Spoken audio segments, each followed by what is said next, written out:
Hello and welcome to the short Vort on Parshas Yisro, dedicated to Eloi Nishmas Avi Mori, Naftali ben Yitzchak Isaac. We're going to have two parts. One is a story from Rabbi Yaakov Galinsky, which I'm going to connect to something from Mishnas Rabi Aharon on Chumash by Rabbi Aharon Kotler. So one time, Rabbi Galinsky had to go to the police station, not because he did something wrong. He had to end up signing some documents, and he got into a conversation with one of the police officers there. And the police officer asked Rabbi Galinsky, so what do you do? He goes, well, I learn Torah when I can. So the cop said, well, what's with you guys in Bnei Brak? The young ones are learning, the old ones are learning, the middle-aged adults are learning. What's so much Torah to learn? So in response, Rabbi Galinsky says, well, do you like wine? And the guy said, yeah, I like wine. He says, well, which ones do you like? And he listed a whole bunch. Rabbi Galinsky doesn't remember all of them, but he asked the guy, he says, what do they taste like? Because you have to try to taste it. You can't describe it. So Rabbi Galinsky said it's the same thing with Torah, which Torah actually in Shir Shirim Rabbah, Parak 2, Tesvav, Chelek Tesvav, or pasuk paragraph Tesvav says that is a Torah is compared to wine. Yeah, one of the things about wine is that something that the more you have, you actually want more of it, as opposed to other foods. The more you have, you get a little bit sick of it over time. The first taste of a steak is the best, and then it's not as good. But wine, it grows on you further. So Rabbi Galinsky asked the cop, would you like to taste some Torah? He goes, yeah, why not? He goes, well, there's an Arachim weekend coming up in a couple of weeks. Would you like to go? And the guy said, okay, fine. And the arrangements were made. And a few months later, Rabbi Galinsky got a phone call from someone whose voice he didn't recognize. The guy said, it's me, the police officer from the police station. And I've started putting on tefillin today, and I wanted to let you know.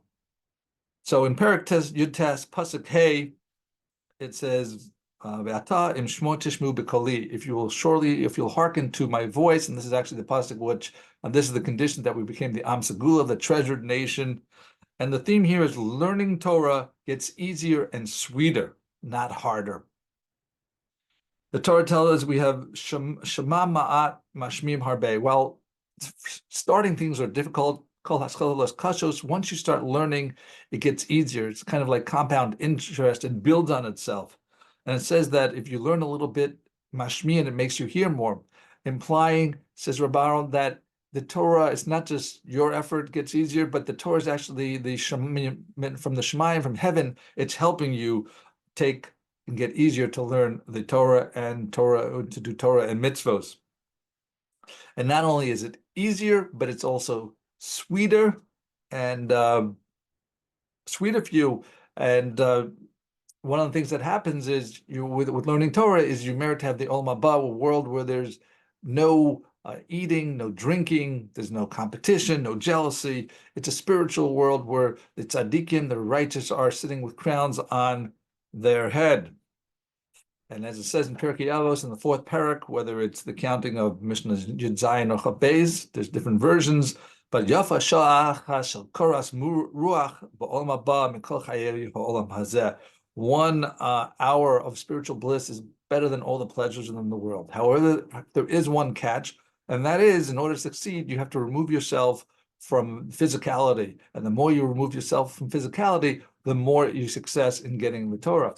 And one of the things that I remember hearing years ago about Arachim, that they have a 4-day weekend seminar, and that the most successful day is on the 4th day when people start being makabel on themselves. These non-religious people say, I'm going to start keeping Shabbos, I'm going to eat kosher more.